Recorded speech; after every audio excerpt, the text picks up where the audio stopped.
ಚೌಡವನ ಪೂಜೆಗೆಂದು ಬಾಳೆದಾಗಿದವೋ ನಮ್ಮ ತಾಯಿ ಚೌಡವನ ಪೂಜೆಗೆಂದು ಬಾಳೆದಾಗಿದವೋ ತಿಂಗಾಳು ಮೂಡುಗಿದವೋ ರಂಗೋಲ ಬೆಳಗಿದವೋ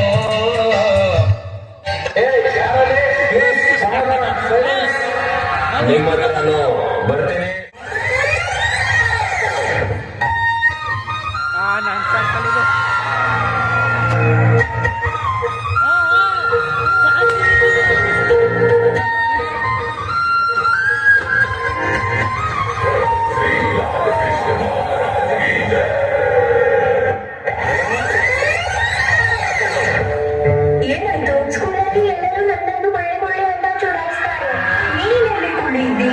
ನೀನು ಇಷ್ಟು ಎತ್ತರವಾಗಿದ್ದಿ, ಸ್ಟ್ರಾಂಗ್ ಕೂಡ ಇದೆಯಲ್ಲ.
ಇವಾಗೆಲ್ಲ ಮಕ್ಕಳು ಬೋಳೆ ಮಕ್ಕಳು ಆಗ್ಬಿಟ್ಟವ್ರಪ್ಪ.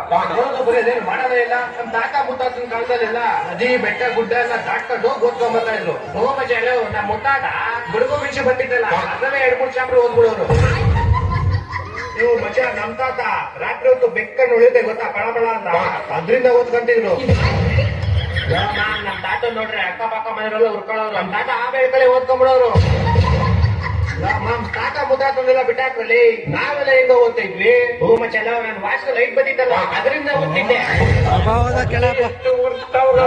ನಾನು ಕಲ್ಲ ಒಂದಕ್ಕೊಂದು ಅದರಿಂದ ಓದ್ತಿದ್ದೆ.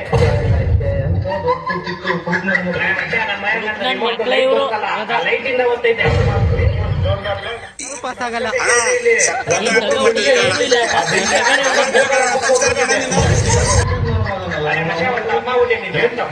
ನಿಂಗೆ ನಿಮ್ ತಾತಂಗೆ ಓದಕ್ ಇಷ್ಟೊಂದು ಚೂಳಿದ್ರೆ ಒಂದ್ ಕ್ಯಾಂಡಿ ತಗೊಂಡ್ಬೇಕಾಗಿತ್ತು. ಅಕ್ಕ ನಿಂಗೆ ನಿಮ್ ತಾತಂಗೆ ಓದ್ಬೇಕಂತ ಅಷ್ಟೊಂದು ಚೂಳಿದ್ರೆ ಬೆಳಗ್ಗೆ ಓದ್ಕೊಬೇಕಾಗಿತ್ತು. ನೀನೇನು ಓದೋದು ನನ್ ಅರ್ಥ ಇದ್ಯಾ ಅದ್ರ ಬಗ್ಗೆ ನಮ್ಗೇನ್ ಗೊತ್ತಿಲ್ಲ ಅನ್ಕೊಂಡಿದ್ಯಾ? ಏನು ಗೊತ್ತಿಲ್ಲ ಮತ್ತೆ ತಾತಂದಿರ್ಗೆ ಒಂದೊಂದು ಕ್ವಾರ್ಟರ್ಗೆ ಜಮೀನ್ಗಳು ಮಾಡ್ಕೊಂತಿದ್ರು. ಅವನೇ ನಗ್ತವ್ ನೋಡೋದು.